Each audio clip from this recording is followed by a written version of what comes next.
Yeah, either way. Yeah. Mike can be up here. Okay. Okay. Okay. Are we ready? Debbie, we're ready in the back? Okay, wonderful. Thank you. We're going to call this board briefing to order at 2:07, and I just going to give just a few comments to kick us off today. So we are going to talk about a couple things. First, Commissioner Fournier is remote today. He's hopefully feeling a little bit better, but we appreciate him joining us, although he's not 100%. So thank you for being here. Right, notice the tissues. Yeah, thank you for not, we know it's allergies, but just in case, thank you for not sharing. So what the topic that we have today is the fiscal year 25-26 budget and the philosophy behind the 25-26 budget. So I want to give a couple of sort of framing comments before we start. We've been undertaking a huge process, obviously, related to our budget, and we have a lot of work that we're partway through. Our work with Tiberius Company that's really looking at potential revenue sources for us. Just we're working our way through something kind of messy. And so I want to say that starting this meeting because I think that we would prefer to be a little bit ahead of where we are going into the budget. We would prefer to be have a few more knowns than we do. And this conversation ideally would probably have happened before budget documents went out to department heads, would have happened a little bit earlier in a perfect world. But we don't live in a perfect world. We live in the government world where wheels turn slowly and we're pushing them as fast as we can. So we're going to jump into this conversation midway into the budget process. And I kind of want to frame that up so that folks sitting there thinking, couldn't she have told me this before I turned in my budget? Can understand that, it's kind of messy right now. And that's okay. It's okay with us if it's a little messy. If we can have these conversations, learn from them, grow with them, and do better because of them, we're going to go ahead and have them. So we're going to go ahead and have this budget philosophy conversation, even though we're kind of partway through the process. Mike's going to do some work with us to kind of frame it up. And I don't expect we're going to make big decisions around the budget philosophy today, but we're going to learn some things and hopefully move ourselves a little bit further forward in how we will define success this year in our budgeting. We know success is a balanced budget, but we also know there are many ways to balance the budget. And so, and with right, infinite number. And so hopefully some of what we'll talk about today will be things that help us define the framework for which we will consider success in this budget process. So with that, Rachel, is there anything else that you think we ought to talk about before we hand it to Mike? I don't think so. I think you did a good job. Okay. Good. Okay. All right. Thank you very much, Madam Chair, members of the commission. Could you, Debbie, can I get you to put up that fund thing on the? Am I doing it? I don't know. I hope so. You got an email earlier. I didn't know I was expected to do it. Let me get it. that might not have been conveyed. This is all happening very quickly. Yeah. As we said, it's kind of a messy process, but we're doing it anyway. We're willing to get a little messy today. Talking about this chart of account. All right. Good. Let me just share it real quick. All right. So before that goes up, one of the things that I like to do today is not knowing where everybody is in terms of their budgetary knowledge, and I presume that we have people that are listening in as well. Because I've been meeting people and being amongst you all and talking to people, it strikes me that there is a very low level awareness of what the budgets are really about and how they go about getting prepared and then how do they go about keeping track of the money. And I thought I'd just start with the fundamentals there because I honestly, my first job was assistant manager in Tigard. And it was 2 years in the Tigard before I even knew what a fund was. And I was building these budgets and I didn't even know what a fund was. So I don't know if I'm maybe just uniquely stupid, but anyway, a budget is not a checkbook. You've heard me say that before. A checkbook is you got a balance, you write a check, and you get what you want. And when the balance goes to zero, you can't write any more checks. That is not what the budget is about. The budget is a guess. It is a forecast based on two forecasts. And the first forecast that you're going to make is the ending fund balance of last year, which you won't know until September because you can't close out the books much faster than that. And you're also going to be making a guess of how much money you're going to get. So when you look at that document, people say, oh, the budget's been approved. These numbers are all right. These numbers change all the time. They're forecasts. They are not, you know, you can't take it to the bank until the money has come in and they say, go ahead and spend it. The budget is a very important element. It is the premier policy statement. It states to the public what you're going to spend their money on, and based on the assumption of how much money you're going to get from them. It also authorizes the organization to start to spend in those categories. So it's a two-part document. Just because you adopted the thing in whatever date you adopted doesn't mean that that's the end of the conversation on the budget. And I'm going to recommend that we give some consideration to looking at it each quarter because it changes over time. Also, a budget is not locked into those just the 12 months of that year. If you observe the budget as just discrete yearly impacts, you will get yourself into a pickle. You have to look at the budget over a 5-year continuum. People can choose the continuum. We used to do 7 years, 5 years, doesn't matter. I wouldn't do less than 5. And you have to create scenarios that is adopted by the board on what changes are necessary out in the future based on what you forecast. And each quarter is a time to come together, get a dashboard, take a look at what's, are we where we thought we were? Are we pretty close? What does it look like down the road? It looks like in year 5 we're going to have a big problem. Let's make some adjustments in year 1. So the document, although has all these numbers and looks very precise, there isn't a number in there that isn't a guess. That's just what it is. And once you realize that, it doesn't take away from its importance, but it allows you to understand that it's a tool of policy and will change over time. So that's one issue. What is a fund? Well, you open the document up, you have these funds, and did we get that up on the wall? Debbie, did you figure to get that up there? So we're talking about the chart of accounts. Yes, chart of accounts. Can you make it super big? Good. You have 59 funds. They are wholly owned subsidiaries if you were a private company. The mother fund or the mothership is the general fund because that is where you do most of your adjusting. But there are 59 funds, and I think we talked about it. I think there's 10 of them that are what we call operating funds, funds in which you're actually hiring people and doing production out of it and all that kind of stuff. The other funds are accounting funds, like a capital account. The money goes in there, you track it, and it's for tracking purposes. And that's why a lot of people get confused about, they go to what is the total budget?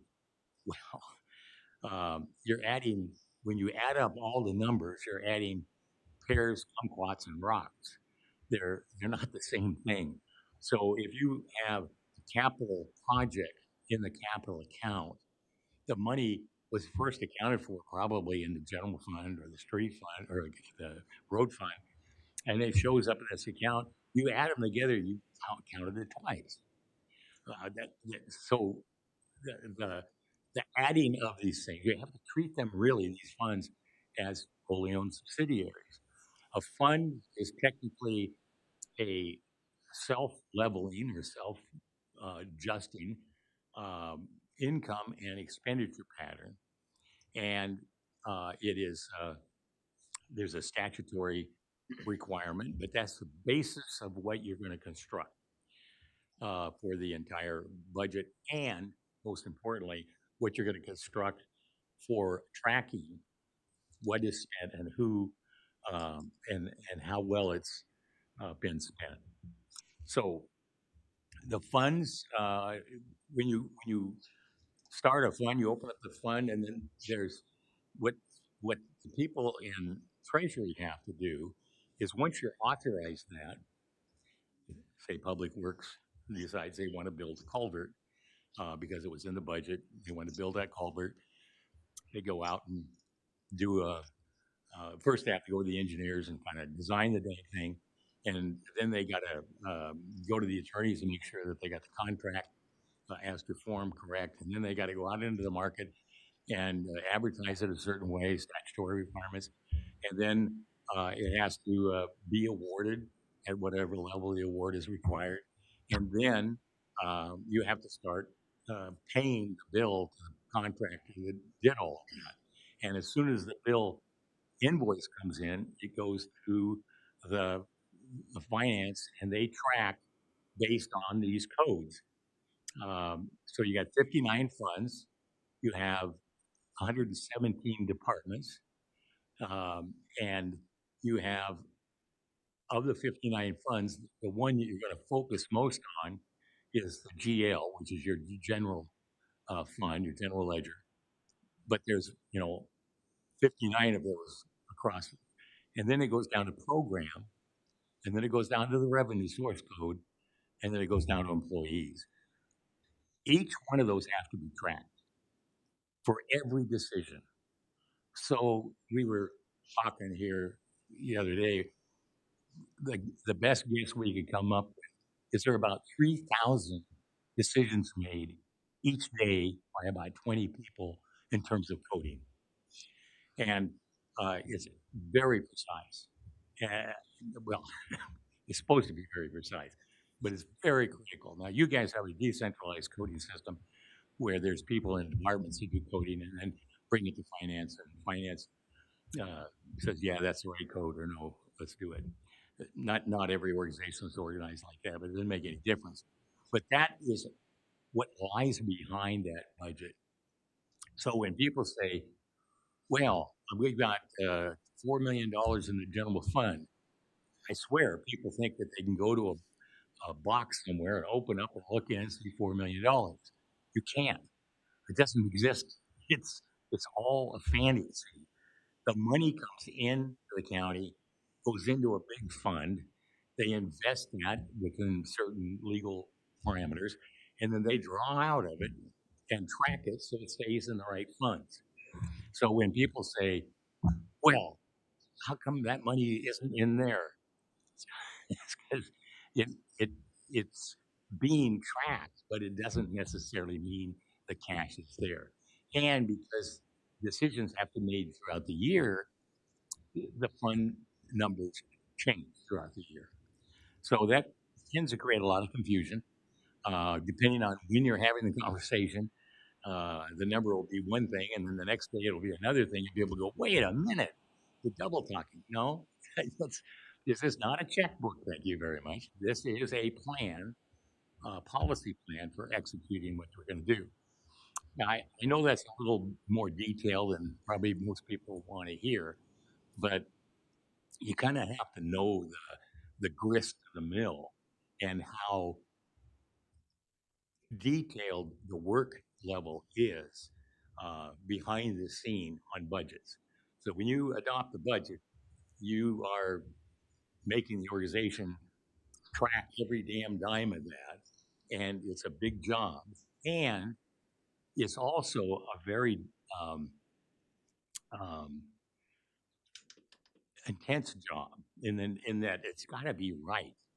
And the auditors come in and test whether or not you did it right. So they'll come in and say, okay, well, give me 45 accounts receivable for Public Works, and we'll start checking them out and see if they were coded right and whether they get the contract right and they got this and that and everything. And when they get all done doing that, they'll say, okay, we think the document fairly represents what it says. They don't say you did a good job or a bad job. They say, we think that this fairly represents what you did. And then they'll also say, well, don't do this, or do that next time, which drives people crazy. But nonetheless, that's what happens. And then that is a really good example.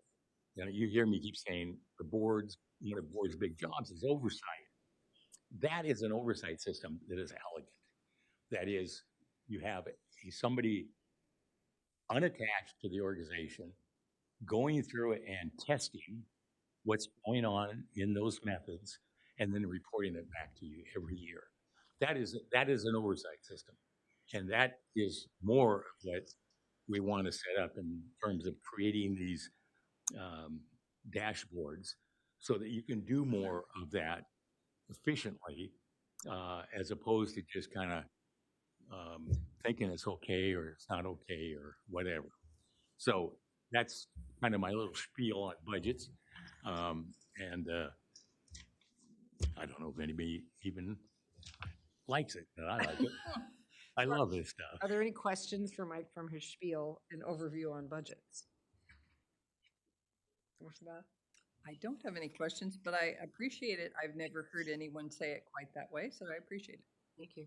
Commissioner Fournier, anything you'd like to ask Mike out of that conversation? No, thanks. That was great. Okay, Very simple. perfect. Okay. Debbie, I think you're still sharing that. Do we want to share Yeah. this? Do we know that? Yeah. Stop that? sharing that. Yeah. I just wanted to make people understand how many different things are actually out there. Very How- complex. So you have to count those damn things, and it's really a tough job. Now, I'm sorry, just in time inventory problem here, but the budget has a cycle to it, both in terms of has a cycle in terms of how you go about adopting it, most of which is controlled by the statutes, and it has a cycle in terms of the money coming in, the money going out, and it has a seasonal cycle with regards to what is actually taking place in this month versus the next month, like capital projects, usually start in the spring and so on and so forth. So these cycles are actually quite important, and that's why I recommend that you are quarterly talking about those cycles. I'm also recommending, and did we get that on a description that you start talking about it as a 5-year cycle with 1-year increments, and we've got a forecast line there. And did you put that other line up, the one that had the quarterlies on it? It's here. It just needs to blow up a little bit. Ah, Could you zoom in to 150, Debbie? I can hear you, Mike. Could you zoom in to 150? How's that? okay. Now, as you see there, you got, each of the quarters. You got 20 quarters, roughly, in a 5-year period, and each one of them builds on the next one. So the budget you adopt this year impacts what happens next year, which happens year after that, and they're compounded. And that's why if you try to just look at it as 1 year, you'll deceive yourself by accident because you lose track of the compounding effect. Now, this little diagram, as elegant as it is, people sometimes, people often prefer to look at it longitudinally here, but I like to look at it more circular. And the circular one is, in January, and then you have the month of March and June and September. Those are your quarterly months. And if you actually start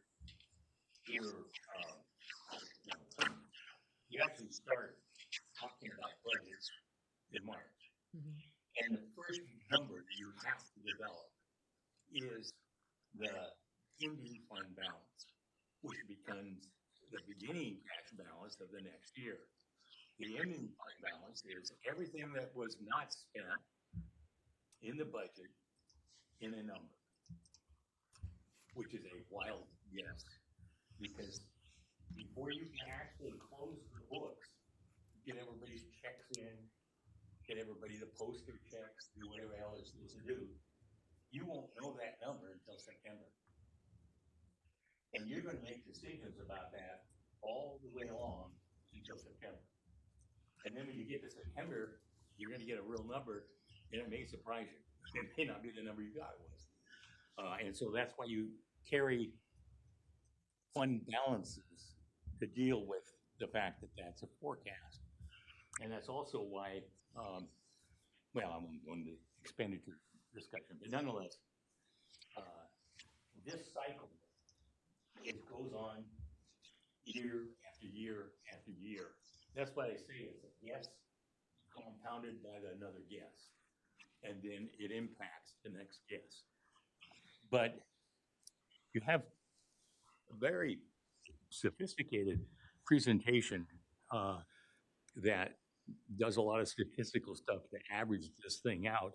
I don't know if you saw it, well, I guess it was last month, and it said that you had a 95% chance of hitting the number inside the boundaries that you forecast. Now, that's what we want to start getting in front of you, is the probability of success. 100% isn't going to be there. And there are statistical systems of which you can go through the detail and find out, and they're very detailed, that give you a good parameter on the risk. What is the risk that we're making a mistake?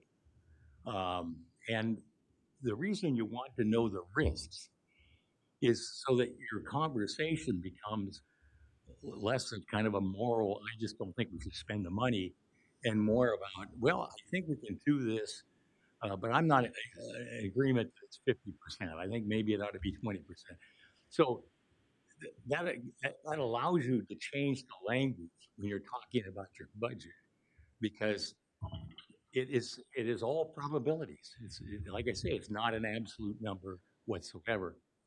So you have to, as I say, run the budget for 5 years, one on top of another for each contingency. So let's start with the ending fund balance, which becomes the beginning fund balance for the next year. So you've got a guess as to what it's going to be. The guess gets better each as you get closer and closer to it. But over here, it's about 95%, and then over here, it should be pretty close to, eventually, it'll be absolutely right, but only for a short time. So then now you've got that number. Then what you want to create is what we call the base budget. That's everything that's going on right now going forward, with the assumptions, with no assumptions. Just if this budget is just put together as we presume it to be, it'll be these numbers. And you'll add in a cost of living and a few other odds and ends. It's a forecast, but it's the place where you start. It's the zero. If you don't have the base budget, you don't know what anybody else is talking about when they come in and say, oh, we're going to have a beginning cash balance of X, Y, and Z. Well, did you include TRT? Well, no, because I don't think it, well, did you include, there's a list of things that you will make choices about that will impact the scenario. And so it is important that you start at a zero that everybody can read, and then start adding and subtracting in budget year 1, budget year 2, budget year 3, budget year 4. So we have a base budget, and then a base budget plus 1, and a base budget plus 2. And for example, base budget won't have TRT in it. Phase one might, because you guys might decide, well, we think there's a pretty good chance that we're going to pass that. We're going to put it into the budget, or we don't want to put it in the budget. It's a decision, and it's your decision. And hopefully, the staff can give you some boundaries on what your probabilities are, but it's still a decision. So now, when you put that TRT in there, that changes the whole decision pattern for the next 5 years. Now, if you get to the point where you put it in there and it didn't happen, then you have to make an adjustment. And you should know what the adjustment is before you put it in there. And that's what the quarterly is about. So you come to the quarterly and say, whoop, we didn't get that one. So we're going to do X, Y, and Z. And I'm going to give you a list verbally. I'm not going to write it down because it's just what I've been hearing from different people and analyzing a little bit myself of the things that you most probably want to deal with in the upcoming budget period. And one of them, of course, is the TLC. One of them is maximizing your revenue on the tax side, which you haven't, you have yet to have an analysis of that. Another one is an estimate or the likelihood of improvements in productivity based on analysis that you're going to be doing in terms of organizational systems. Another one is central service charges, which will be coming back into the general fund. Another one is maximizing fees, and that takes a whole analysis in itself. And another one is what we call slowing the roll, choosing which vacancies are likely to stay vacant for a while and show up in the ending fund balance. And then there's also the discussion about some, I don't know exactly what to call it, but we've been talking about it as a utility tax. There's also, and this is pretty common, is when you have a fund that looks like it's in trouble, we put it on a fund watch, and certainly the general fund is on a fund watch. I think all of your other funds, 50 or so, are okay. It looks like you might want to start a fund watch on your solid waste, but it doesn't look like it's a panic. But so you really only have two that you're out of this whole gizmo. And you, on a fund watch, typically reorganize, examine what revenues are coming into that account that should be, or that aren't coming into the account, that could come into the account legally, and what expenses could be shifted legally and appropriately to other funds. So it's a fund reorganization, and you've got possibilities with regards to that. You also have a possibility with regards, I believe, not only central service charges, but self-insurance.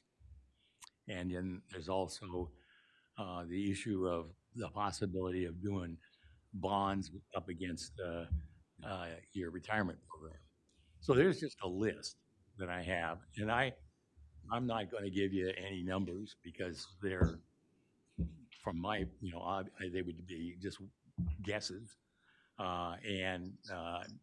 But if you were to do 4 of those, particularly the 2 taxes, the fund redesign, and what I call slow the roll, just those 4, in my judgment, this is only my judgment, not anybody else's, you will be cash positive in budget year 1, or base plus 1. You'll be cash positive probably in base plus 2, and very likely in base plus 3. Now, may not come to pass. I don't want to, that's, but those are then, all of that list that I gave you are scenarios. So you got to go, you're going into base after your base budget, you're gonna say, okay, let's put GRT in there. I think we can move money around from this account to that account. I think we're gonna get this much money from increased fees, and then run that scenario. And then you'll want to run another scenario: no TRT, no fee increases, whatever. So you've got, and I recommend that you not run too many scenarios because it just gets so goddamn confusing. Plus, the staff has to do all the work. Yeah, typically, 3 or 4 scenarios should give you most of what you want. And when you start asking questions about, well, what should we put in there for rate increases? Ask the staff to bring you back their best estimate. Now, right now, you don't have much analytic capacity, so it's probably going to be off the back of the envelope, but it's better than nothing. And then you, as a board, debate, well, I think it ought to be more or less. I can live with that number. Same with the consumer price index. You want to choose a number. The staff will come in and say, okay, there's 4 different ways, here's 4 numbers, and we're taking the X, Y, Z and dividing it by, feathers and whatever else. And so you ought to use 2.3. Now, that's just a recommendation. You might say, okay, well, let's do 2.5. Let's do 1.6 based on blah, blah, blah. Run the scenarios. Every quarter then, you come back and you look at how well you did on the one you chose and what scenarios you need to run that quarter in order to adjust for things that you didn't anticipate. So the budget is not a one-time thing. It's in the context of 5 years, and it's in the context of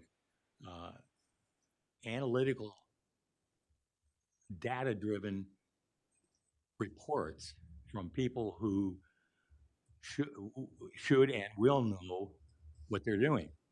And then in terms of policy, one of the policies you'll probably come up against is, and this is a pretty common one, maybe nobody wants to do this, but ending fund balance is every dollar that wasn't spent on that budget on that fund.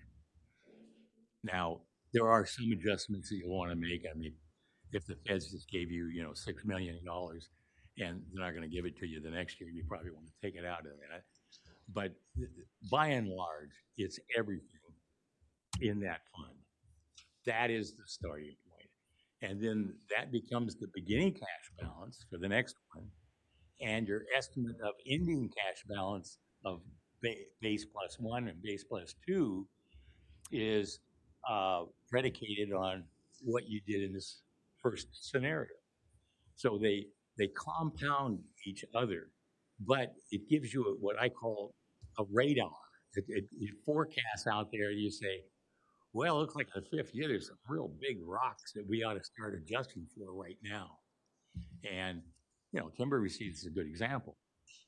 It's a rock that's been there for quite some time, and you've done some adjustments. I don't, but you probably needed to be a little more sophisticated in terms of what the impact of that was going to be, and be able to make some other adjustments before it becomes a major problem.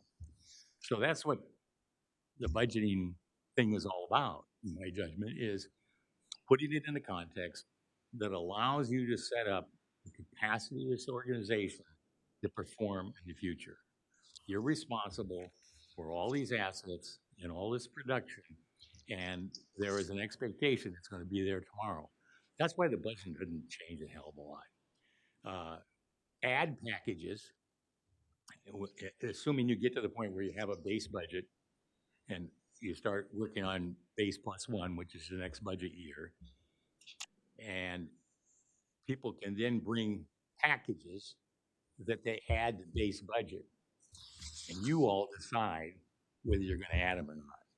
So Public Works comes in and says, we've really got to get after these culverts because they're blocking and getting blocked up and they're flooding and so we want to we want $200,000 in culvert repair, and over above what we have right now. And here's why. Here's what the impact is going to be over the next 5 years, and here's the production impact if we don't do it. And you analyze that, and you go, no, or yeah. You got to do it by majority vote. I mean, you're not going to all agree, but that then edge package then is in your 5-year forecast. Also, deduct passage, where you want to make deductions in service. It's legitimate. You say, oh, we can't maintain the streets anymore. We're not going to do potholes anymore. Staff bring back a report what the impact is financially over 5 years and in our customer production of not doing that. And you'll have to decide, yeah, it's worth it or it's not worth it. Yeah, we're going to do it. A lot of departments in parks decided that they were going to save money by letting all the parks turn brown and not mowing them. Well, it didn't go over real good with the customers. It did save a little bit of money, but not near as much as everybody thought. So, I mean, that's what I mean by changes in service are your responsibility, and both up and down. And they're presumed in the base budget to be exactly what it is right now. But adds and subtracts are in the future, in the future of the very next budget. So that's kind of the forecasting model. The forecasting model, in my judgment, is pretty much the foundation of what your strategic financial plan is going to look like, along with the scenarios. And you need to give, my judgment, and you've heard me say this, you need more analytical capacity than you have right now. And that's, I mean, if you don't get it, you're forced to just go with your gestalt and, throw darts at the wall. And so that's one issue. And there's a limit to the amount of resource you have, very big limit. I also am aware that your automation systems, they're really excellent systems that can do this analytical work.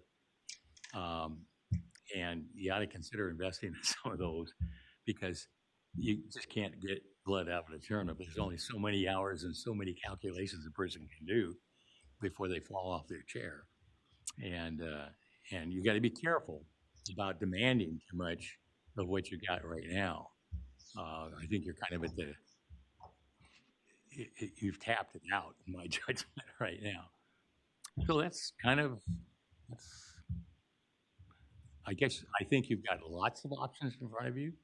You've got plenty of time if you make the choices and if you track how the choices went. And, frankly, I think the work you've done around, let me put the strategic plan in there.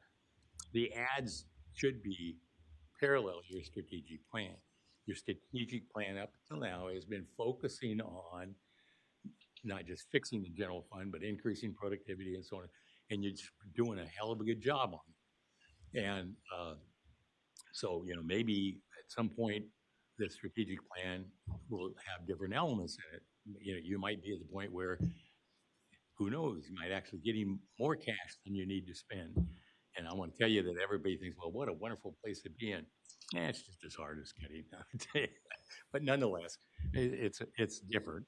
And in that regard, you'll be into the ad package discussion. But that's to be seen. Thanks, Mike. Are there questions on what he's presented in terms of a model? There's a lot of information very quickly. Paul, I do see you turned your camera on. Did you have a question? Yeah. I just wanted to confirm this, and you kind of just, Mike, ended on it. So maybe my question is moot. But this forecasting model that you're suggesting we change to the quarterly looks at our budget, it's not because we're in trouble. This is something you're recommending, even if things were great. Timber revenue comes in high, TLT comes in high, fees working fantastic, even in that scenario. And you kind of ended on this, so I think you might have already answered it.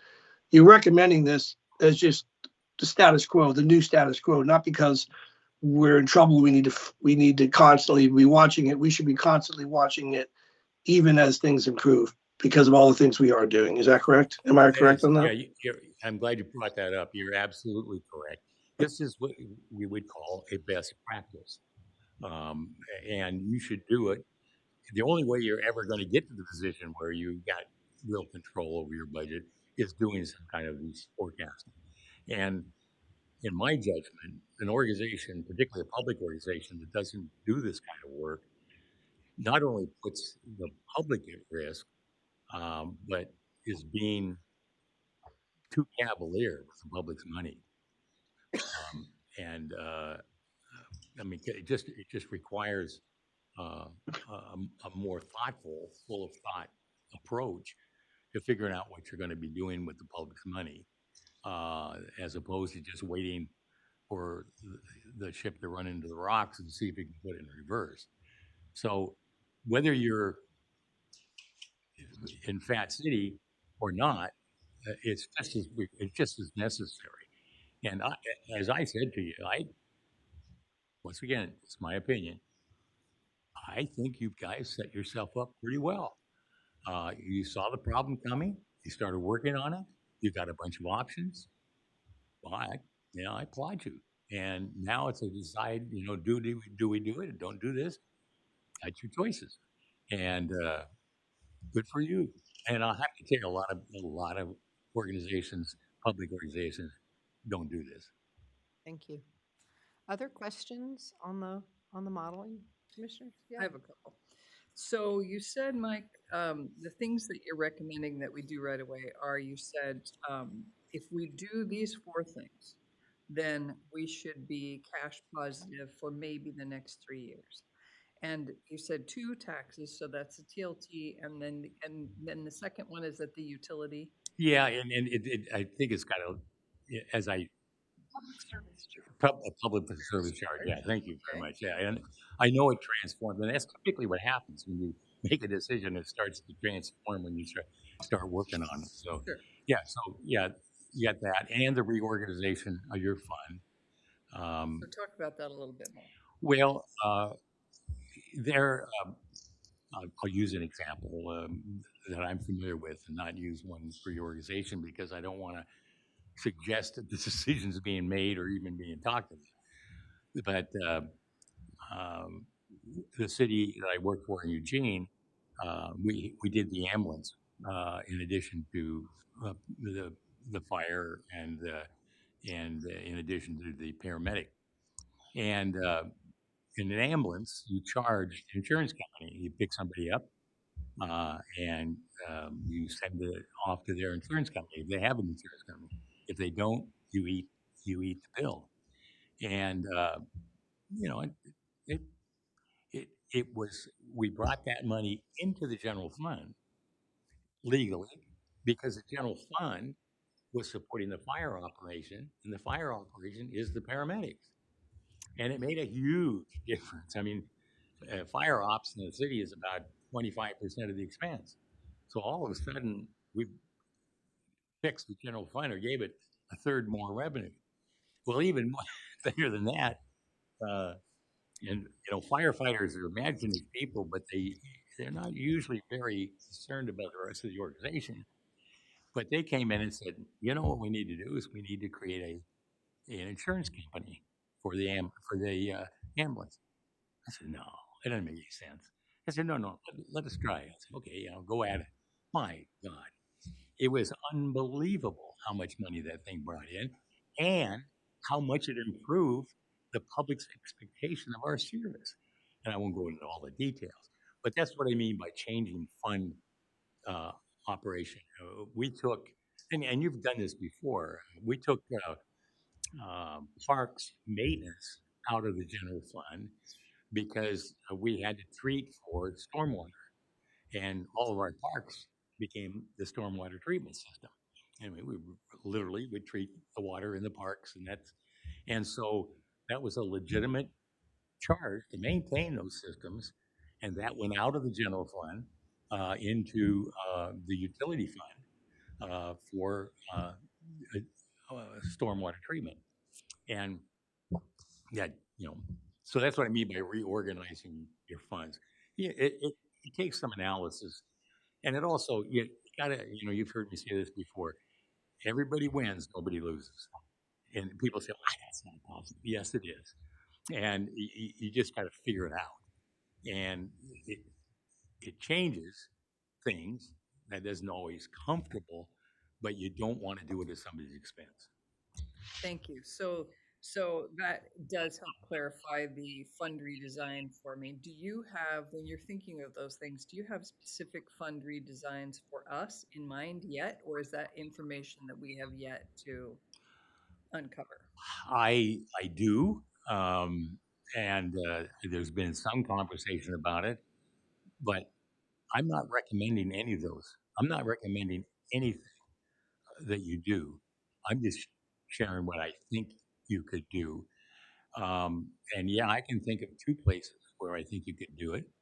But doing it, saying it, and doing it, 2 separate acts. Okay. And when you said we need more analytic capacity and to consider investing in an automation systems, talk more about that. Okay. Uh, given what technology is doing nowadays, um, there's fee-based programs all over the world, and they're they're well known, and it isn't so much that one's much better than the other one. It's basically the organization learns that one to make it work, and if you don't like it, then you get rid of it and buy another one. Where we used to have to write the program and have a company come in and stay with it. I mean, just a gigantic mess. So I think there's 4 or 5 things that I could think of. You just done some work, I guess, on your general ledger.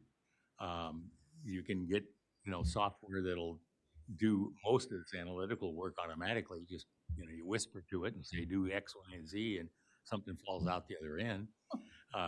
And there's a lot of that around that you need to be, and it's not overwhelmingly expensive. And there's always a tendency to say, yeah, but we got to look for the perfect one, and it's got to be integrated to everything that everybody's got to be doing. No, just try. If it doesn't work, quit. But start. Thank you. Paul, I see you've turned your camera back on. You're muted. I didn't have anything yet. I just You've been wanted prepared. you to be face. You didn't want us to forget you were here. You want another gin and tonic? No, Is that what he was allergic to? I'll turn it off when I make a snarky look. I'm waiting for him to tell us the other 3 things because, of course, there's something that him and I talked about, and it's not being. And I think he's not broaching it. And so, if he's not broaching what I think he's not broaching, if he wants me to be the one that does it, I will be happy to do that. So I just wanted to throw that out there. Yeah, it belongs to the commissioners, and it belongs to you guys to debate it and to figure out the facts about it, and then to deal with the politics of it. That's your job. So I want to ask a quick question. So we're sitting here today. The budgets have all been submitted from all of the departments. We are 2 weeks out from our budget hearings. We're talking about some fairly big ticket items here and processes. Clearly, we're not going to, design and create a 5-year, or maybe Deborah already has, and Sean, I don't know, a 5-year look. But how do which pieces of this can we integrate into our budget process that we're in today, knowing that budget processes, as you explain it, are quarterly? So we're gonna do a budget process now that gets us a balanced budget by June, so that we can get started. We will have more information coming in over the course of the next year. If we do adopt a quarterly model, we maybe making adjustments to this budget throughout the year based on the new information we have, which will include the Tiberius work and Yes. so forth. Yeah. So and this is to the point of what Paul was gonna bring up. I think the question for me is it something we're ready to deal with? Is this a where we wanna go in a detailed somewhere? Is this something that comes in the next phase when we really dig in and say DLT, utility fee, changing our funding structure? Obviously, those are all things that are unlikely to get done before we have budget hearings. That's right. For April. So help me understand how you see us using the tools. As we said, it's kind of messy. We're already in the process and we're doing this piece of the work. How do you see us blending this all together to get where we're going so that we have a budget that's reasonable and ready by June? And we have all of these new ideas that we're looking at, and how and when do we integrate them? What I recommend is when you already have a forecasting model created through blood, sweat, and tears and fingernails of the staff. So you've got, I mean, it will be perfected as time goes on, but it's good. And so I would start using it in the conversations. I also would start making the list the commissioners can agree on what will be going into that forecast. That's a conversation that you guys all need to have, specifically in detail. Do we put the TRT in or don't we? What is going to be our estimate on the consumer price index? So I'm going to stop you for a second. So what you're suggesting is that we have the 5-year model prepared, and that there are some very specific things that we can and should decide going into or the budget hearings, although it may be, because we're 2 weeks out, it may be May before we're able to have all of those decided in scenarios in front of us. Is that? Yeah, I don't think I would start the budget hearing with, just all these complicated questions. Everybody's just gonna, jump off the cliff. Okay. Uh, So, and I But would. do think you need to plan Right. on having those questions agreed, the questions agreed to. This is what we want to know about. Mhm. I want to know if we've got a decent chance of winning this thing. Do we really want to do it? That kind of stuff. I want to know what our CPI is. What are we going to choose? Right, and I would suggest that some of those have already been chosen in order just to get the base budget that we have. Sean and Deborah, is that correct? That we've already made some of those choices, as we do every year. Yeah. And but it is important that the board, I No, understand, I yeah. understand that, Yeah. yeah, so that one of the first pieces is for us to understand with the base budget that you've built, what was built into that base budget, and then we can identify from our questions what else belongs in that base budget. Yeah. Okay, Right. all right, so then I'm gonna go back to Paul. With that as a context, Paul, what do you got? Oh, I mean, again, I think you just asked a question. Maybe the thing that I was going to bring up, we can wait on as it's getting into more details. If we're not going to be making decisions today on like the 4 options that if we're not going to be discussing in detail the 4 options, and we just wanted to present it, then I don't know if this is the right time or not. If we want to wait. Maybe a high level, because now you have us all curious. Okay, well, high level is real simple, and it follows Mike's credo, which I would doubt the rest of the 4 or 5 do. Is everybody wins, nobody loses. What we should be doing, in my opinion, what I'm going to be suggesting, because I'm very much against, until we get through this TLT raise, I'm very much against even for this year, this coming fiscal year, thinking about another tax after the radio bond and this. So I'm real hesitant on that. It leaves a bad taste in my mouth. So what I was thinking is completely legal, already been checked by the auditors. We're already doing it is, I would ask Parks to itemize what projects they would like to do for the coming year.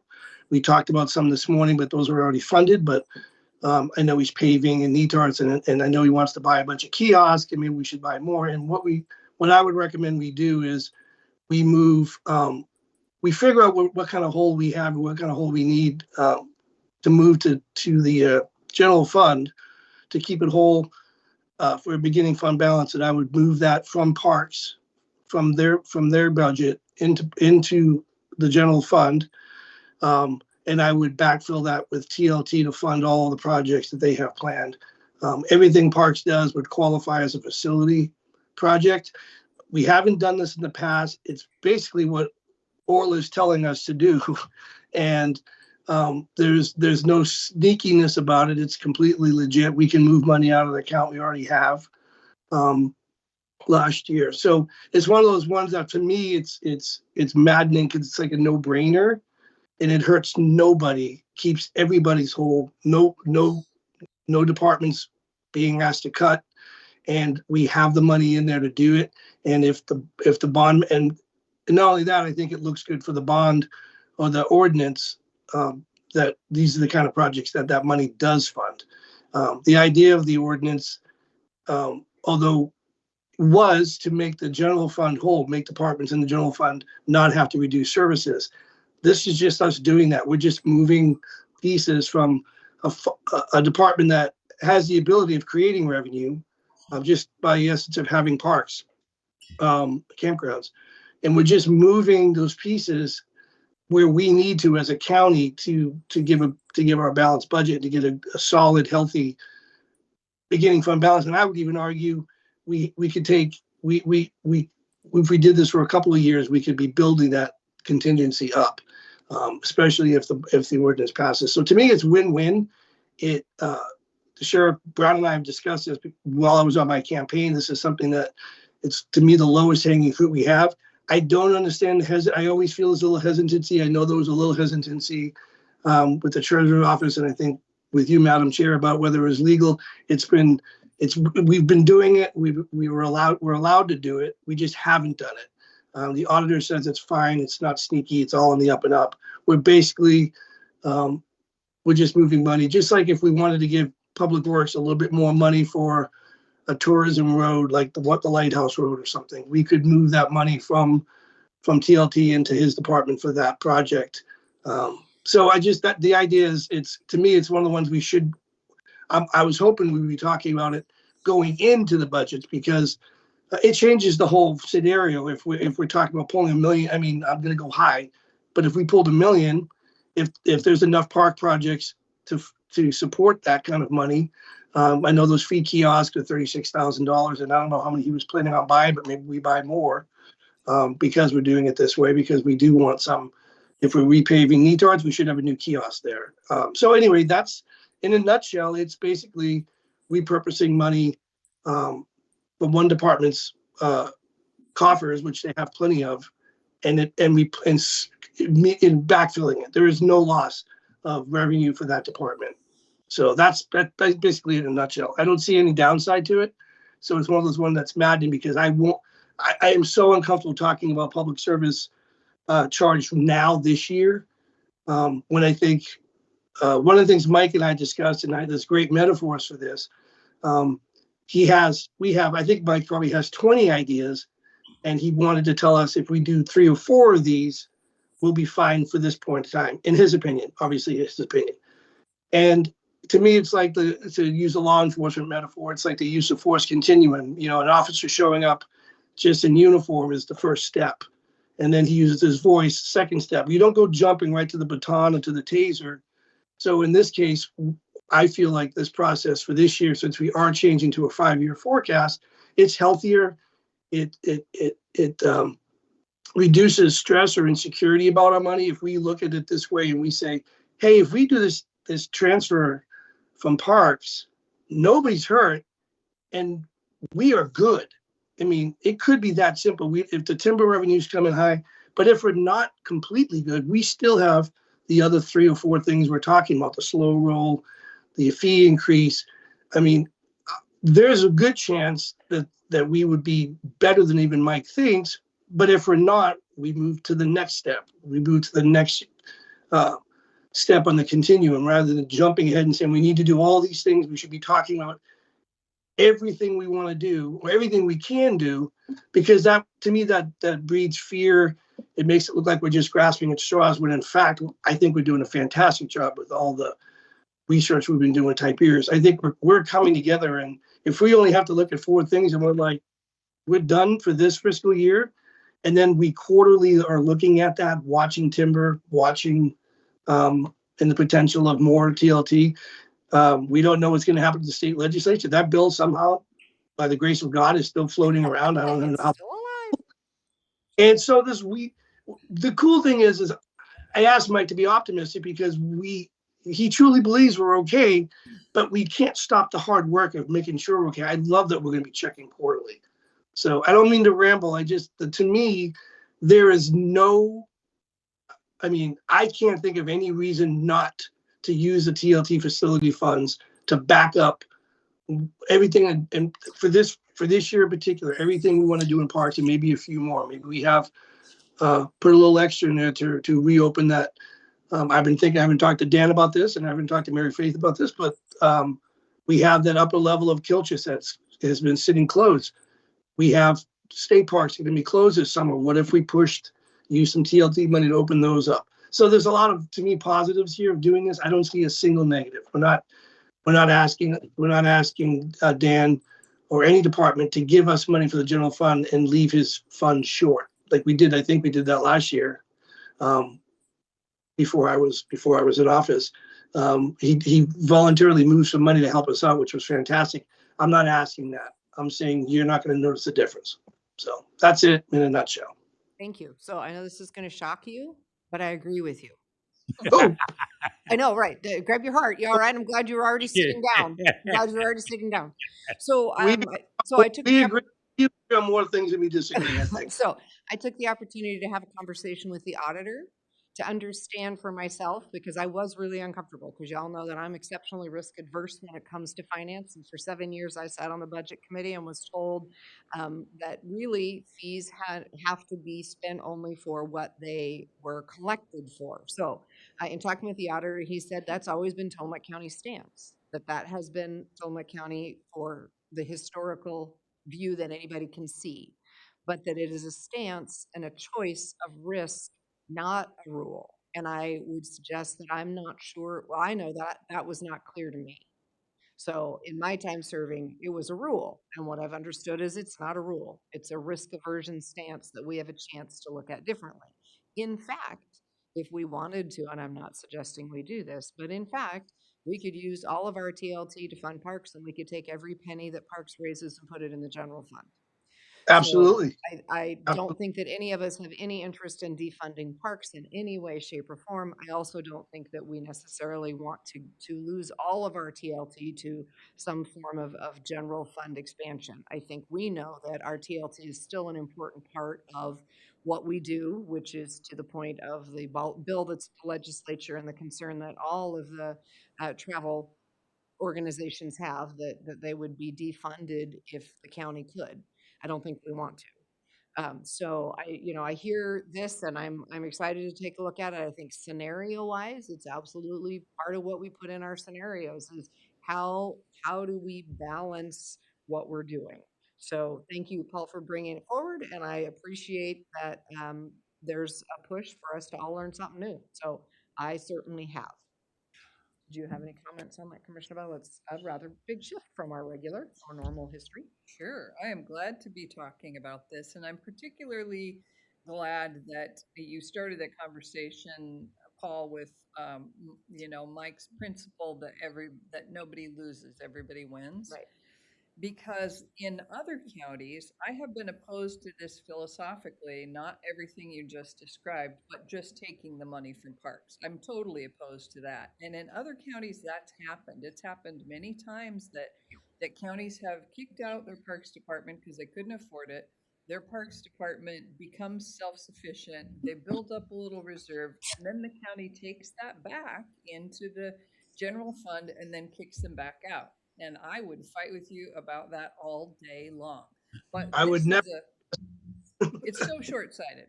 But this is a really attractive possibility, and it opens up all kinds of things in my mind about, then we should be investing in that second web park campground, because people want to come to the beach and camp. We have a huge resource here that can generate money, and we should be investing to keep going in that direction. So thanks.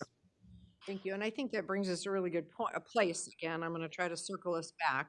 Um, I think that we have a plan for a process to do planning for transient lodging tax that's going to come to us shortly, right? And the way to explore this more completely and know how far and where we want to go is through that process, right? Where we determine what are the tourism facilities that we are wanting to see. To your point, Commissioner Bell, is it time to look at Web Park, et cetera? But again, that won't be in this particular piece of the budget process. So for this particular piece of the budget process, there are those decisions that have been made to create that base budget, right? So if we go back and understand the decisions that have already been made in the base budget, so we can decide, hey, are we in the right frame there? If we can, in our scenarios, take a look at how could we, we're gonna have base budget, we're gonna know where we are, we're gonna know what we're estimating. Then in our scenarios, we're gonna look, well, what if the transient lodging tax passes? How does that impact it? That would be in a scenario. We would be looking at timber revenue, probably a couple of estimates, and how does that land in a scenario? And we would look at if we were to use a portion of our TLT, how would that land in the scenario, right? So that's kind of Yep. what we're talking about.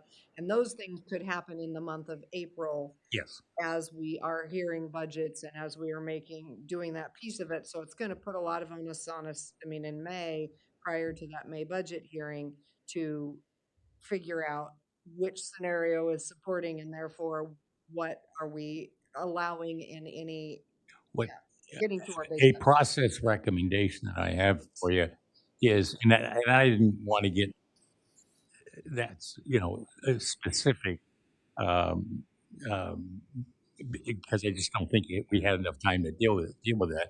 And so this is really a good discussion.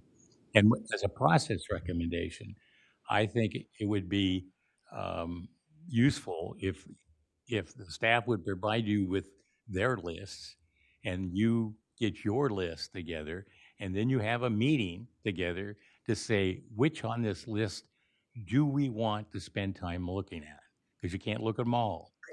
And then you choose, yeah, we're going to do this one, we're going to do this one, we're going to do that one.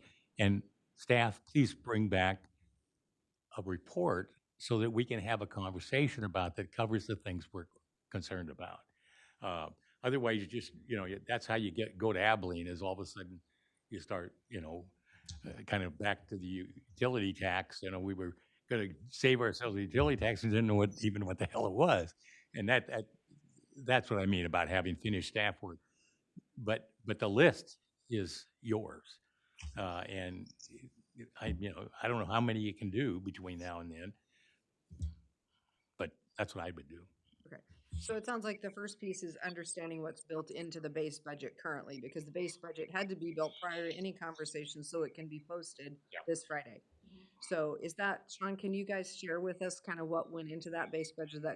No, I'm just asking you off the cuff, but I know a little bit about the process y'all have used in the past. Was it on my end? Yeah, so I know that thank you. I know that you have chosen a CQI or a percent that you're going to use for materials. You've chosen what you think. So I only update the personal services.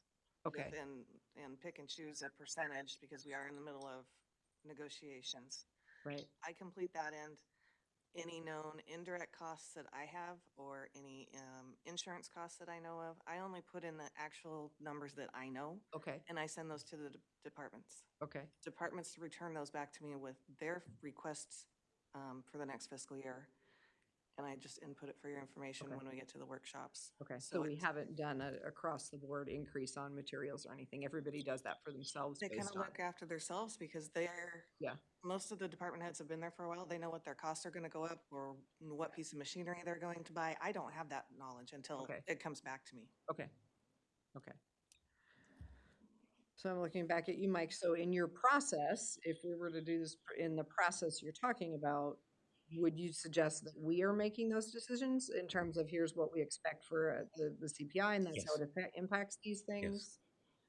It is, those judgments are board judgments because they affect the allocation of resources. And the part of the risk of having everybody kind of work in their own program, which she's absolutely right.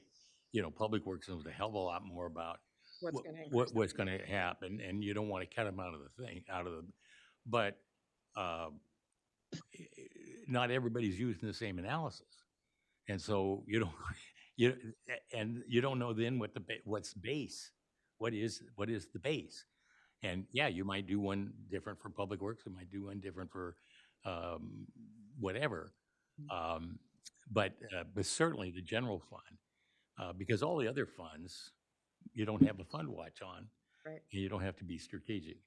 And I also think that you need to be the ones that decide what we would call add packages and subtract packages. I don't think you're going to get to that point right now, but I can tell you once you've agreed to whatever those fundamentals are, the budget's done. And to be honest with you, I quit doing it. I had the organization quit doing it where they come in and they give this long-winded discussion about why they need, 4 more new culverts, and like, Christ, I can't stand this. And who cares? I mean, somebody cares, but it isn't part of our focus. That's your job, and here's the amount of money you're going to go have. So I don't know that, maybe and you learn a lot from it. I don't want to detract from that, but it takes a lot of time and a lot of energy. Put that report together. Everybody's doing their report a different way with a different list. And like I said, I just quit doing them. Okay. Thanks. Rachel, you had asked each of us as commissioners to give you a list of things that we wanted to cover. Is there anything that you feel like, in terms of, we have about 45 minutes left in this conversation, just under 45 minutes, that would utilize the 45 minutes well to discuss any of those things? I didn't have those queued up because I didn't think we were doing No, that's okay. I just thought we have this model that's sort of sitting in front of us, right? You'll bring this up. No, because we have this model that's sort of sitting in front of us that's going to take a little bit more time. Yeah. Right. That is not what we're going to be doing right now. That's going to come over the next month. But I wondered if some of those pieces were also going to feed into the model, to the modeling, which is different than, and I think that's what my head is just grasping. It's different than the creation of that base budget. This is the modeling. So the questions that are coming in that base budget, the answers, those are coming from our department directors. And that's what we're going to look at in April from base budget perspective. But what you're talking about for the modeling, for the 5-year modeling, there are some other things that we would want to put into that.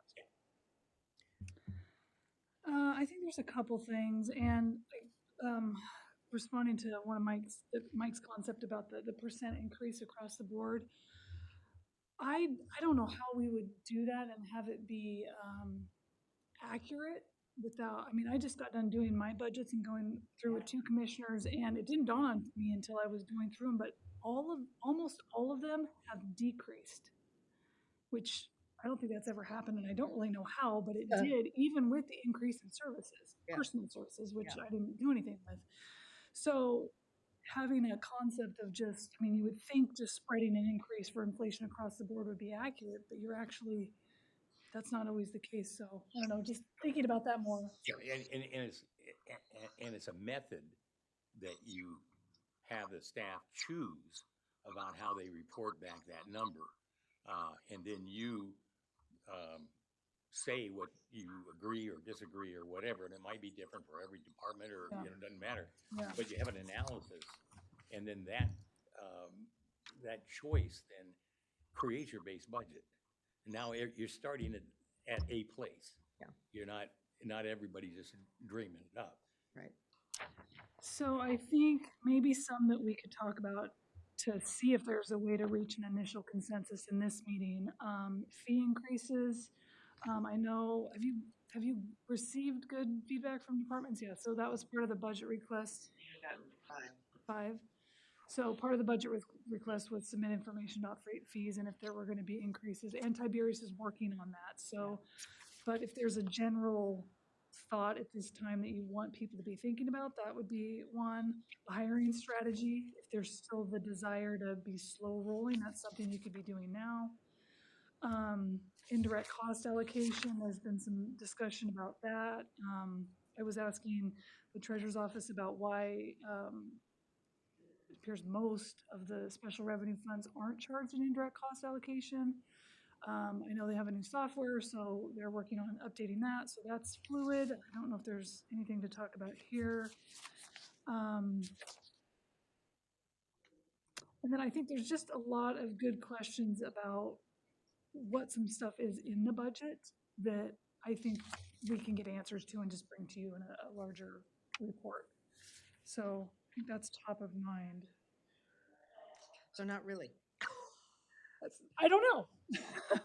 Okay, Yeah. no, that's helpful. Yeah. So I confess that I did not send my notes to Rachel, and so I'd just like to say that one thing I was hoping that would come out of this meeting is something far more general in terms of our philosophy, or hopefully shared philosophy. And what is just a little bit of background, it's clear to me, having been through this process several times now, that people approach budgeting with different philosophies, or different mindsets about what needs to happen. And so some people are, you look at the budget, and if you have to take from savings, then you should be making cuts. It's like in my mind, it seems like a very old-fashioned black and white kind of budgeting. And then, from there, people are just all over the place. So in our one of our budget workshops with Mike, he spoke up and offered his opinion that cutting people should be the last thing we do, and that he felt like it's bad for the organization, it's bad for the community, it's bad for morale, it's bad for everything, and that we should work through every other option before we get there, which I think we've been talking about today. What are all the other options? And so I was hoping that we could come out of this meeting today, if not agreeing on that, then agreeing on something that we can share with our staff. Like, this is our philosophy. This is where we're headed. This is what we're working on. Perfect. So I think there are some key things that we can talk about. That is one of them. I am in agreement. Commissioner Fournier, Paul? No, I was going to ask you, Aaron, because we're talking about this philosophy, and so I'm trying to understand. Yeah. To Mary Faye's point, like what does that truly mean? Does it mean, like you and I spoke, you spoke about deciding what the beginning fund balance would be, what a healthy one would be, Yeah. or what CPI we follow. So I don't know if are we talking more like, we believe, we believe this budget year. Like in my opinion, I would say we'll take an optimistic approach whenever possible, and of course cutting any current positions, any would be the last thing we look at. I don't know if we want to just a general, if that's what we were asking about, we want a general statement of, I think so. I don't know if that's ever been done for this county. Not been done in my time here, so I can say that. Correct. So, and I think I don't have an example of a framework or something that we could start from. I think that there is agreement from the three commissioners that the last thing would be to cut employees. That there is an agreement that would be the last place we would go, that we would do everything we could before that. I think there is a question about how much should be in a beginning fund balance. What does that look like? I don't know if we have the data in front of us to have a good conversation on that, but I think that's one of the pieces that I had sent in my notes to Rachel, and hope that we could have some information on that. I think our beginning fund balance is somewhere in the $10 million range. $6 million of that is typically what we use to get from July to the end of November, right? I mean, that's just how we cover our bills until the property taxes arrive, which means there's about, I'm very back of the enveloping, this $4 million that we have available to us. And I think one of my questions is that all for this year? If we needed it, would we use it while we go forward with other things? Would we seek to maybe use only half of it, so that we would know that we had a 2-year buffer to have all of the new things we're putting in place work? I don't know if we're ready to talk about that. I don't know if you have thoughts off the top of your head related to that. I would hate to see us run it down to zero, that's for sure. But I'm interested to hear from Mike what are best practices on this. Well, it's kind of a business decision or business question. You know, on the private side, it's all about equity and rate of return. On the public side, it's cash and it's related to what work needs to be done and who's going to get what resource. And you're not allowed legally uh, to have a cash, you know, technically, you're supposed to tax the people for just what they're supposed to get, and that's all. But obviously, and both legally, you have to have a cushion there because you can't get to zero, and the opportunity of the risk on the downside is much greater than the risk of having too much. And so that is strictly a judgment call, but you have analytical capacity to say, well, here's statistically what we've been experiencing, and here's what you might want to consider as the bottom line, uh, and uh, and anything beyond the bottom line should either go back to the public or be used for new services, because you're, at some point you're taking more money than you need, if that's, God forbid we should ever do that. So once again, I'd say, okay, staff, come give us a reasoned explanation of what the numbers should be. And incidentally, it'll be different in each fund. It isn't, we always slip right back to the general fund, but your beginning cash balances, I looked at it once, I can't remember now. It must be 40 million. If you add them all up, that's a lot of money. Right, and there are reasons for many of those. That's right, but there ought to be a business reason for each one of them, and each one of them have a different set of standards against it. So I can't just tell you, okay, you ought to do 1.5 months, or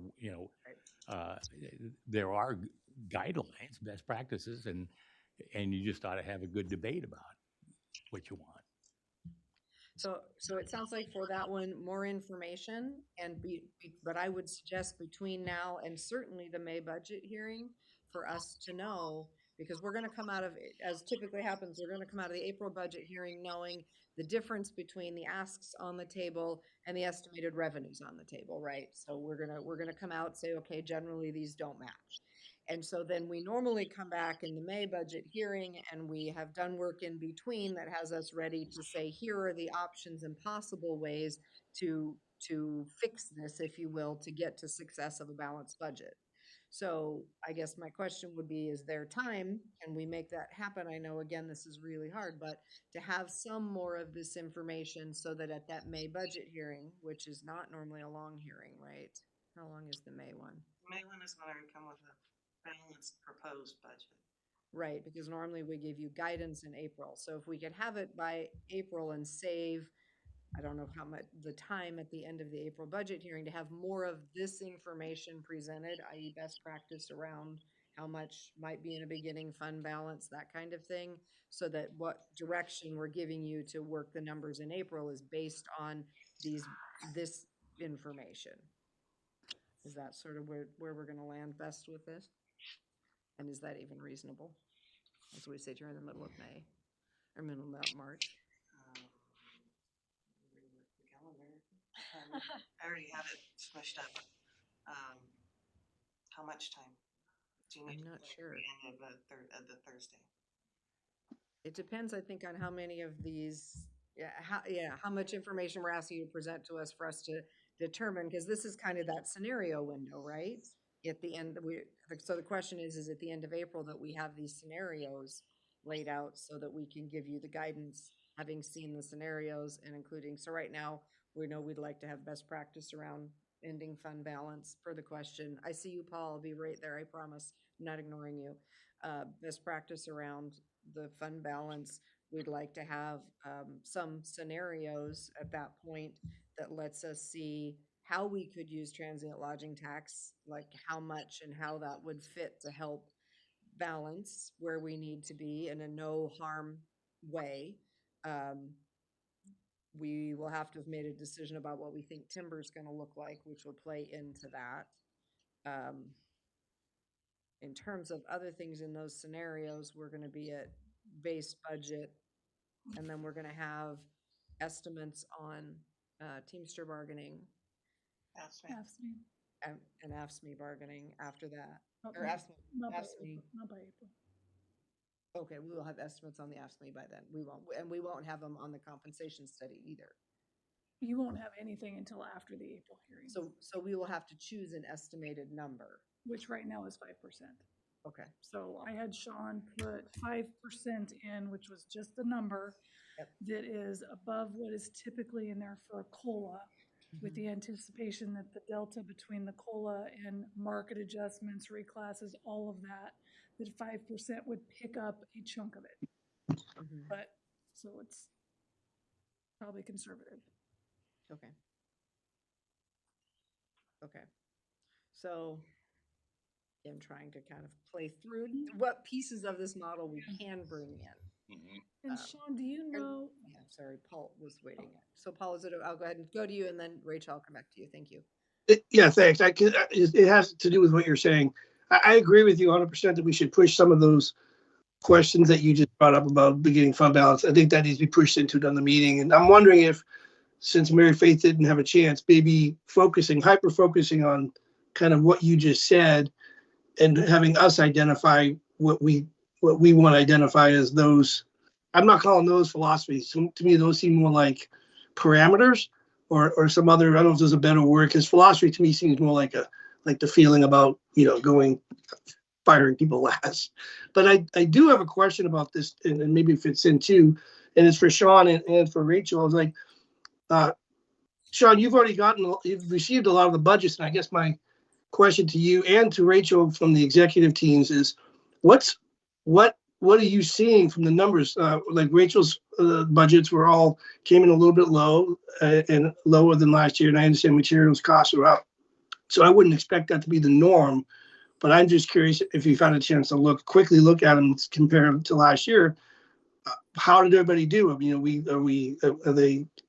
are they agreeing with the philosophy of, I just want to know where they're at, if you can tell me. The biggest change that I've seen and the biggest change showing is really in the personal services. Everybody seemed really conservative in the materials and services and capital outlay. There were a few that were a couple big asks that are in there, and you'll have the narrative as to why they're asking for them. But those are particular things. One-time expenses that they're asking for next year. That's very encouraging to me. And Rachel, I was going to ask you with the executive team, I'm sure you guys were talking about budgets and talk about what the theme was or what the feelings were this year. It sounds like everybody we asked months ago for people to kind of be conscious of the fact that we were going to probably be short, and we were $1 million short. So it sounds like everybody kind of took that to heart. Would that be fair? I have no idea. We did not talk about budgets in the executive team. We looked at Okay. updated financials, but we didn't talk about that you've seen, but not. Okay. department. And so, Paul, Okay. so philosophically, if we were to grab something out of that, it would be that for this budget year, right, that philosophically, we're looking for departments to join us in being conservative. We might have a philosophy or goal in there to increase technology where it increases efficiency. We might have that any reductions would be personnel would be the last thing to be reduced. Are there other statements do those three feel good, and No. are there more?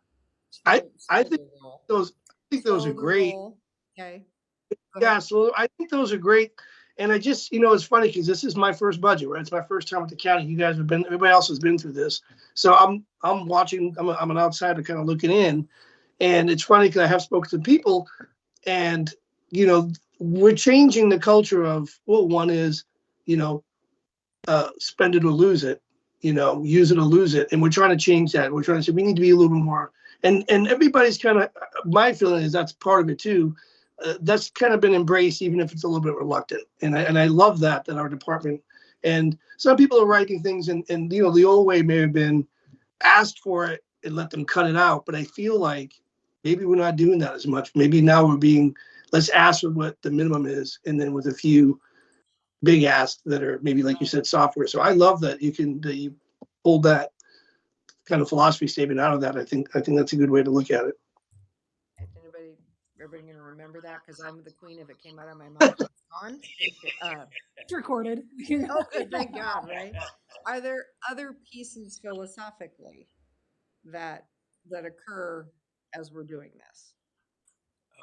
One that I think you might want to talk about is designating monies as either one time or continuous. And people get very confused about that. The beginning cash balance is a one-time money. Once you spend it, you don't get it back unless you programmed it. So getting that clear helps you to decide we're not going to spend one-time money to dig us a hole deeper. Right. Okay, so philosophically, spending one-time money on one-time expense. Yeah, typically capital, or something that doesn't have an ongoing obligation. Right. I think we did a good job of that when we had the ARPA money, of really thinking through one-time money equals one-time expense. And I think we've done that in some of our budget conversations in the prior years, but nothing, consistently for certain. Are there other things, Sean or Deborah, when you're thinking about the budget that are sort of in that frame that you would want to have as part of this conversation and budget philosophy?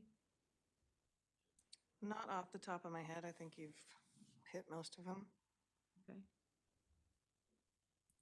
And this doesn't have to be the last of this conversation, right? This is just for us trying to begin a framework, which will be great because then it gives us a chance to revisit it at each phase, right? I mean, this can be revisited quarterly. We started the year with these set of knowns, and this is what we were working from. Is this still a fit as we look at the next, section of the year? And let me just add that I really like Paul's red accent wall. He's trying to get an accent wall in his office. I hope it's not red. It looks like The office one won't be red. kind of looks like Upchuck at 60 miles an hour. Oh, Red Upchuck? right, that's terrible. I know. I'm terrible. That's terrible. Okay, so in wrapping us up, do we feel like we know where we're going next?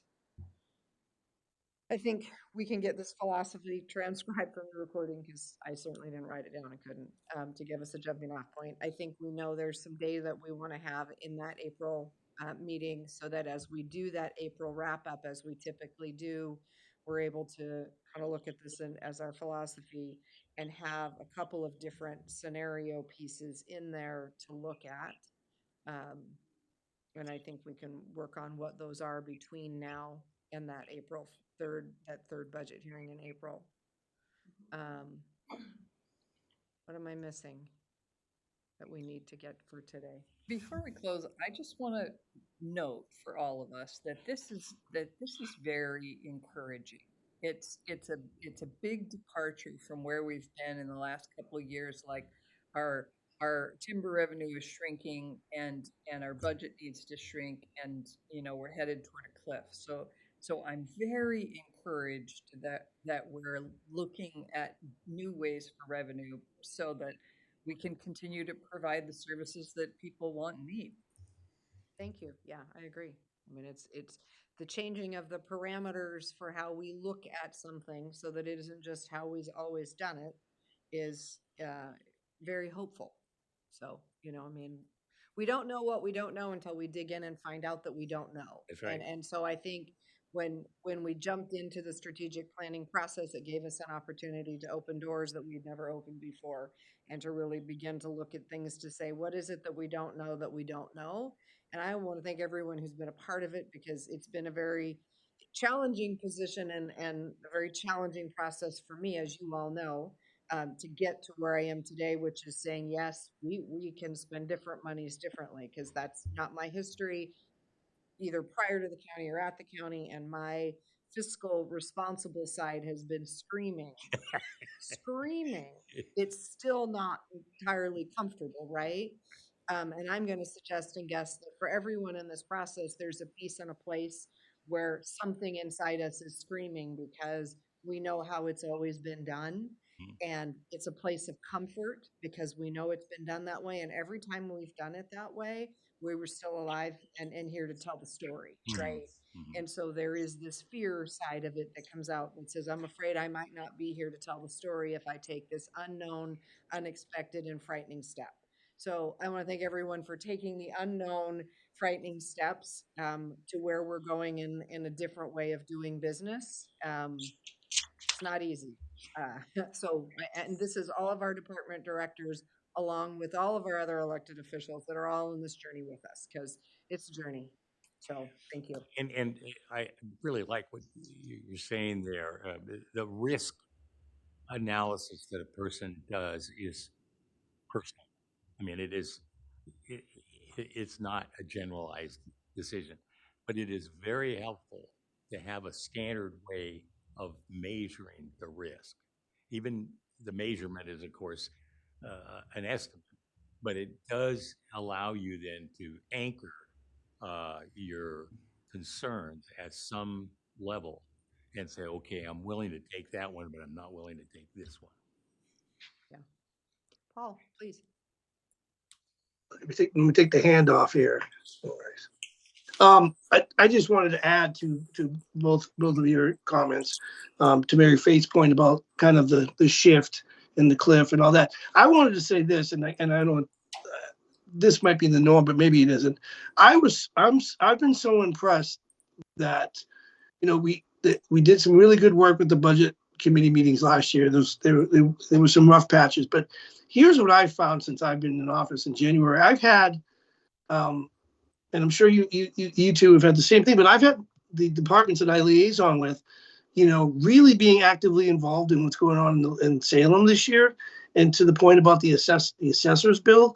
I had Cassandra came to me and asked me, basically bullied me, made sure I did written testimony for that, which I did, of course. And that kind of move isn't going to necessarily benefit her in particular, but it's going to benefit the county and the general fund, and how we fund that department. And hopefully they get to retain some of it, and maybe we buy new office stuff. And then also the surveyor's office. Mike came to me with another one of those where it was really about catching up with fees at the state level, and what we talked about, these mandated services, and they've been chipping away. And I love that we have directors like that, and Chris Lady, who's on the line, who is like, between him and Randy, and they're just going after every grant they can, and building like the road. And to me, that's why I wanna give off an optimism, and understand. I do understand the anxiety of the fear, because we've always come out okay, but we've never come out really on top. We've survived when we've had to cut, because when we've let the timber revenues control everything, we had no control over it. But I like to study stoicism, and if we have no control over it, we can only decide how we react to it. And if we just react in fear, there's nothing we can do. But if we react like I feel like the whole county is now, of like, okay, we can't count on that. You came back from the state saying, the state's basically saying, tough crap. I'm not giving you any more money for the HCP. Either figure it out on your own. And we are. And we are, by these, like you said earlier at today's meeting, it's like we'll just chip away at finding other funds from the state. And I feel like using the TLT for public works projects, I'm not public works, for parks projects, is another way of us saying we're taking back control of our money. We're not going to be just a victim of the timber industry. We're actually still fighting that battle, which I love, but we're also saying we're going to be okay. And I don't know, I just feel it just feels good to me how everybody's on the same mission separately. We're not siloed as departments anymore, I don't think. That's all. Thank you. Anything else before we wrap it up? I feel like we're in a good space to wrap it up for the day. Rachel, anything else from you? No? Sean, please. Just a reminder, I told you it was Friday, but tomorrow and it updated to 7:15 a.m. is the bond sales. You should have all gotten the login from S&P. It was not a scam. So, thank you for asking. So it'll go live at 7:15 and it'll be open till 9 a.m. Okay, perfect. I'm sure my granddaughters will enjoy watching the bond sale with me since I'm home with them tomorrow. It breaks it out by the years, and then the number of bonds they're gonna sell each year, and then you watch the blue line. You wanna see the blue line above the black. Okay, thank you. There's a little interpretation there. What am I looking at? What am I looking for? That's what you're looking at, and if they have any problems, they have my cell phone, or Lauren has my number to call if she's seeing something that's not where she thinks it should be. Okay, perfect. Well, that's exciting. Another one of those steps forward that had been a long time in coming that we've taken. So it's always good to celebrate the good stuff. Okay, with that, if there's nothing else, we are going to adjourn this board briefing at 3:47 p.m. Enjoy the movie. I know, right? Cinderella live, or Snow White live action. Snow White live action. Okay. And my husband's going too. That's even more fun. Yeah. Let's see. Should I get your ticket? And the popcorn. Right, and the popcorn and the seat. The seat, yeah, get the seat, not, yeah, right.